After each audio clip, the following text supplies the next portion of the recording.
Hey Reddit, I, 29F, am in a really messed up situation and I need some outside opinions. I'm being pressured to donate a kidney to my estranged mom, 52F, and I'm about to destroy our family balance by saying no.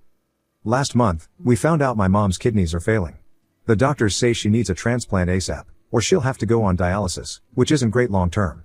They tested me and my brother, Ezra 21M, and surprise, out of my mother's 2 children, I'm a perfect match and Ezra isn't compatible. The pressure to donate is insane.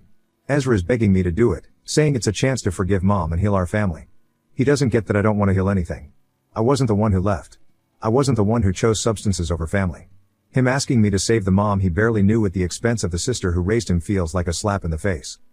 My dad, 54M, is not directly pressuring me, but I can see the hope in his eyes. He says he'll support whatever I decide, but it's obvious he wants me to do it. He's dreaming of getting his happy family back, and it's making me sick. Mom hasn't straight up asked me for the kidney, but every time I see her, I can feel the question hanging in the air. Part of me wants to yell at her and ask where this concern was when I was 13 and raising her kid. Another part feels weirdly powerful, knowing her life is in my hands. So here's a little backstory because you probably think I'm a vindictive bitch. But I'm not. 16 years ago, my mother left me and my little brother when I was 13 and he was 5. She was into drugs and just up and vanished one day, leaving us with our dad. Dad tried his best, but he had to work crazy hours to keep food on the table and a roof over our heads. Because dad was always working, I basically had to raise Ezra. At 13 years old, I was making sure he ate, helping with homework, and trying to explain why mom wasn't around anymore. It sucked. Big time. I missed out on being a kid because I was too busy playing mom. Growing up, I was angry at everyone. Mad at mom for leaving, mad at dad for not being around enough, mad at Ezra for needing me so much, and mad at myself for not being able to fix everything.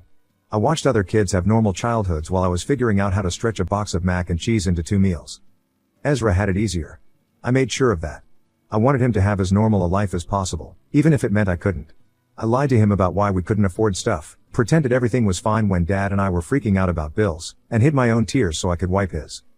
As we got older, it became clear how different our childhoods were. Ezra got to do sports and hang out with friends. I was too busy being a mini adult to do any of that stuff. This created a big gap between us that only got worse as time went on. Dad was doing his best, I get that now. But back then, it felt like both my parents had abandoned me. I know he had to choose between being there physically and making sure we didn't starve, but it still hurt. I spent my teens and early 20s being a mess. I partied too hard, made dumb decisions, and pushed people away. It took years of therapy to start dealing with all this baggage. When I met my husband, 31M, things started to get better. He's been super patient and understanding. But even with him, my past issues came up. When he first talked about having kids, I freaked out.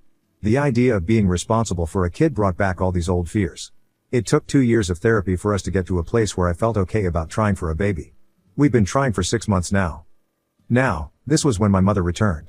Literally like an abandoned child at an orphanage, she just showed up on my dad's doorstep, bright and early.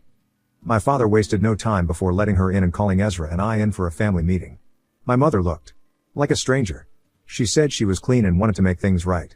I was skeptical as hell, but Ezra was all for it. He doesn't remember the worst parts of when she was using drugs, so it was easier for him to forgive her. I lived through it. My mother was my personal hell. Still, my dad encouraged us to give her a chance, which pissed me off. I could tell he was hoping to get back the woman he used to love. But I didn't stick around for their family reunion. I didn't even say a word to my mother before leaving. Over the past few months, while living with my dad again, my mom's been trying to rebuild relationships with us. She stayed clean, got a job, and seems sorry for what she did. But for me, it's too little, too late. I've been civil, but I can't see her as my mom anymore. Ezra, that stupid idiot, totally embraced her being back. He's always talking about the fun stuff they do together and how great it is to have a mom again. It makes me want to scream. It's like he's forgotten everything I did for him, everything we went through. I tried to focus on my life and not care, but, boom. My mother got diagnosed, Ezra was sobbing, my father had tears in his eyes and I wished I was anywhere else but that hospital room. Sure, when the doctor explained the risks of dialysis and the extensive transplant list my mother would have to join, Ezra was eager to be a donor. I supported his decision, but when he got tested for compatibility, he dragged me along too. And I turned out to be the perfect match. I stormed out of the hospital immediately, refusing to sign the organ donation form. Why should I have to sign it? Now, my brother and my father are saying I have a heart of stone and an unforgiving spirit. They're ignoring me and rallying around my mother instead. My husband's been great through all this. He says he'll back me no matter what, but I can tell he's worried. He's concerned about the surgery risks and how it might mess up our plans to have a baby. Plus, he's seen how hard I've worked in therapy and doesn't want this to undo all that progress. To make things even crazier, my aunt, Mom's sister, 50F, just called me tonight.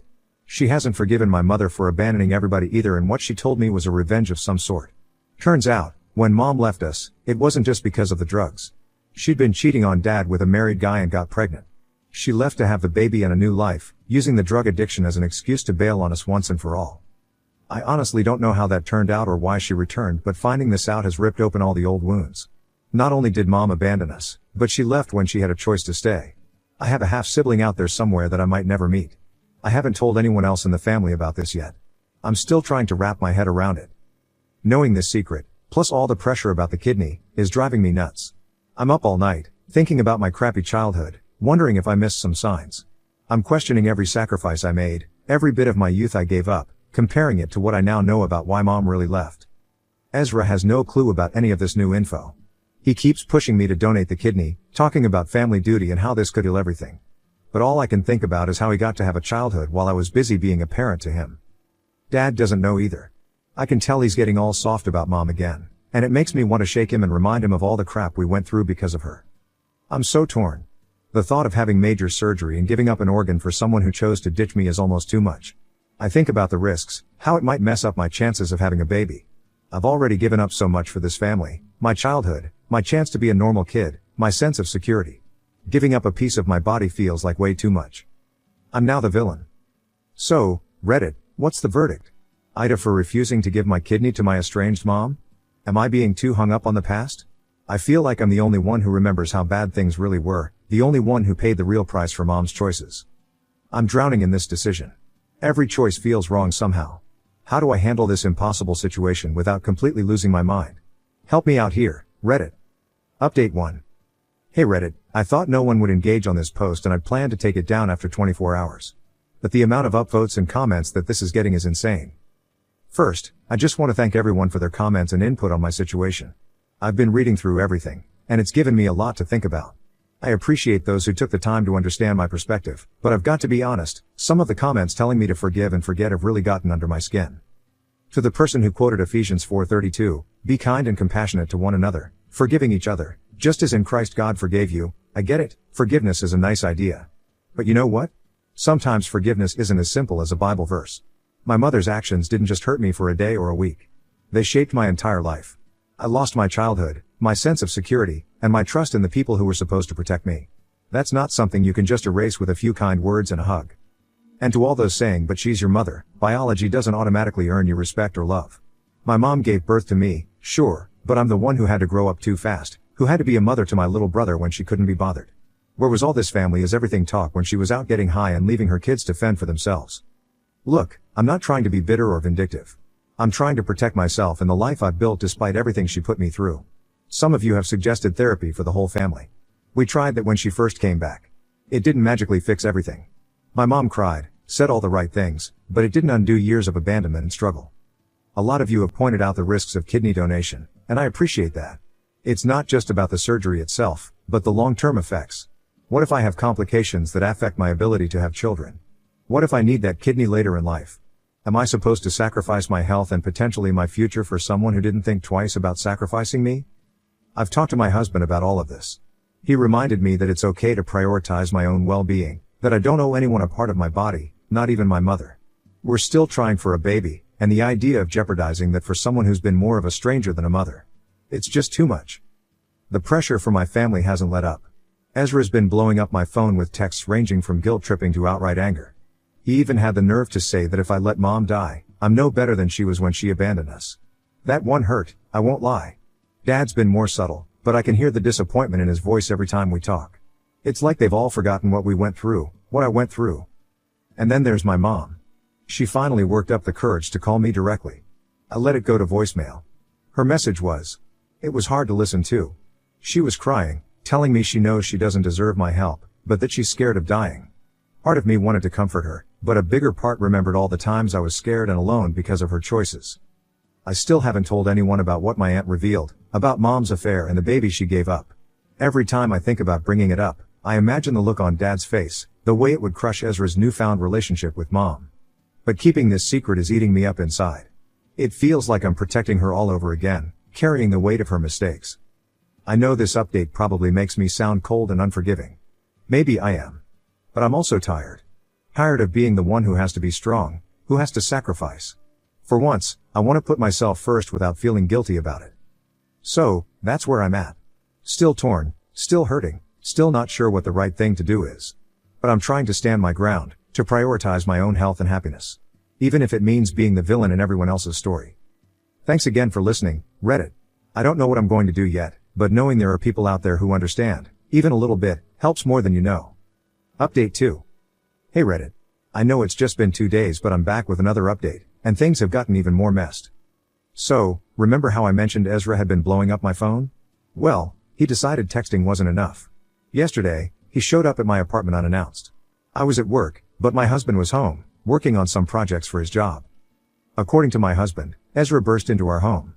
He was ranting about how Mom's condition is getting worse and how the doctors are saying time is running out. He demanded to know where I was, saying he was going to drag me to the hospital himself if he had to. My husband, bless him, tried to calm Ezra down. He explained that I was at work and that this wasn't the way to handle things. But Ezra wasn't having it. He accused my husband of turning me against my family, of poisoning me against Mom. Things got heated, and Ezra actually took a swing at my husband. Thankfully, my husband managed to dodge it, but he had to physically restrain Ezra to keep him from tearing the apartment apart looking for me. It got so bad that one of our neighbors called the cops. I got home just as the police were leaving. My husband had a bruise on his jaw where Ezra had managed to land a blow, and our living room looked like a tornado had hit it. Ezra was gone, having left when the cops showed up, but the damage was done. I was in shock. This wasn't the little brother I raised. This wasn't the kid I'd sacrificed everything for. It was like looking at the work of a stranger, and a violent one at that. I called Ezra, hoping to talk some sense into him. I didn't raise him to be acting this way. Big mistake. He picked up and just started screaming at me. He called me every name in the book, accused me of being selfish, of not caring about family. And then he said something that I don't think I'll ever forget. If Mom dies because of you, I'll never forgive you. You'll be dead to me, just like you're letting her die. I hung up. I couldn't breathe. It was like all my worst fears were coming true. The brother I'd raised, the one person I thought would always have my back, was choosing Mom over me. I broke down. Full on, ugly crying, couldn't catch my breath breakdown. My husband held me through it, but I could tell he was shaken too. This whole situation is tearing us apart. To make matters worse, my dad called this morning. Apparently, Ezra told him a twisted version of what happened at our apartment. Now Dad thinks I set my husband on Ezra, that I'm the one causing all this drama. He actually had the nerve to say that if I'd just stop being stubborn and donate the kidney, none of this would be happening. I lost it. I told him everything. About Mom's affair, about the baby she gave up. About how she chose to leave us, how it wasn't just the drugs. I told him how I've been carrying this secret, protecting Mom even now, after everything. I told him how angry I was all my life. And it was also his fault. There was silence on the other end of the line for what felt like forever. Then I heard a sob. My dad, who I've only seen cry maybe twice in my life, was breaking down. He kept saying he was sorry, that he didn't know, that he should have been there more. I felt awful. In trying to defend myself, I'd hurt him all over again. But a part of me was relieved too. Finally, someone else was carrying the weight I'd carried all my life. After we hung up, I got a lot of texts from Ezra. Dad had called him, told him everything. Ezra's tune has changed completely. Now he's apologizing, saying he didn't understand, begging me to forgive him. But I don't know if I can. The things he said, the way he acted. It's not something I can just forget. Mom's been blowing up my phone too. I think Dad must have confronted her about the affair back then and the baby. Her messages are a mix of apologies and pleas for understanding. She's saying she was young and scared, that she's changed. Young? Really? My brother and Dad are still understanding, taking care of her daily. But all I can think is, where was this understanding when I was young and scared? I feel like I'm drowning. Dad's a mess. Mom's health is deteriorating. And me? I'm just trying to keep my head above water. I don't know what to do anymore. Part of me wants to run away, to disappear like Mom did all those years ago. But I know that's not the answer. I've spent too long picking up the pieces of her mistakes. I won't make the same ones. For now, I'm taking some time off work. My husband and I are thinking about getting away for a bit, just to clear our heads. I've blocked everyone's numbers except for Dad's. I need space to think, to figure out what I want, what I need. I don't know if I'll ever donate that kidney. The way things are now, even if I wanted to, I don't think I could handle being in the same room as my family long enough to do it. So that's where things stand. My family's in shambles. My brother's shown a side of himself I never knew existed, and I'm left wondering if there's any way to fix this mess. Or if it's even worth trying. Thanks for listening, Reddit. I don't know if I'll update again. I might even delete the original post, but right now, I just need to focus on healing, not just for my mom, but for myself. Final update. Hey Reddit. It's been a while since my last update, and a lot has happened. I'm writing this from my home, 3 months after the surgery. Yes, you read that right. I donated my kidney to my mom. I know this might come as a shock to many of you, given how adamant I was about not doing it before. Believe me, I'm still processing it myself. But I want to make one thing clear, this was my choice. Nobody pressured me into it. Not my dad, not Ezra, not even my mom. After my last update, my husband and I took that time away I talked about. We rented a cabin in the mountains, no cell service, no internet. Just us, nature, and a whole lot of time to think. Being away from the chaos helped clear my head. But I kept having nightmares, and I knew that if I didn't at least try to help, I'd never forgive myself. The thought of my mom dying, of having that on my conscience. It was too much to bear. I realized I wasn't just angry at my mom, I was angry at the world, at the unfairness of it all. And holding on to that anger was hurting me more than anyone else. When we got back, I told my husband my decision. He was worried, but supportive. We met with the doctors, got all the information, and started the process. I won't lie, it wasn't easy. The surgery was tough, the recovery tougher. But you know what? I don't regret it. Not because it magically fixed everything, it didn't. But because for the first time in years, I feel at peace with myself. The day of the surgery, I saw my mom before they wheeled us in. She was crying, thanking me over and over. I told her the truth, that I was doing this for me as much as for her. That I forgave her, but I couldn't forget. That I hoped she'd get better, but that I didn't see a future where we had a close relationship. It wasn't what she wanted to hear, but she understood. I wanted to ask her about my sibling, but some things are better left unknown. We hugged, a real hug, not the awkward ones we'd shared since she came back. It felt like a goodbye, in a way. Ezra and I have started to rebuild our relationship. He apologized profusely for his behavior. It's slow progress, but it's progress. He's realizing that his memories of our childhood aren't the whole story, and he's starting to understand the sacrifices I made. Dad's been NY everyone's side through all of this. He's also dealing with his own guilt and regrets. We've grown closer, in a way we never were before. He tells me how proud he is of me, not just for the donation, but for the person I've become despite everything. My husband has been incredible. He was there every step of the way, from the decision to the recovery. Our relationship is stronger than ever. As for me, I'm healing, in more ways than one. The physical recovery hasn't been easy, but the emotional weight I've carried for years feels lighter. I'm not naive enough to think everything's perfect now. I still have my bad days, my moments of doubt. But I'm proud of myself for making a decision that was true to who I am, not who others wanted me to be. To those of you who supported me through this journey, thank you. Your words, your understanding, they meant more than you know. Take care, Reddit. And remember, healing is not linear and forgiveness is personal.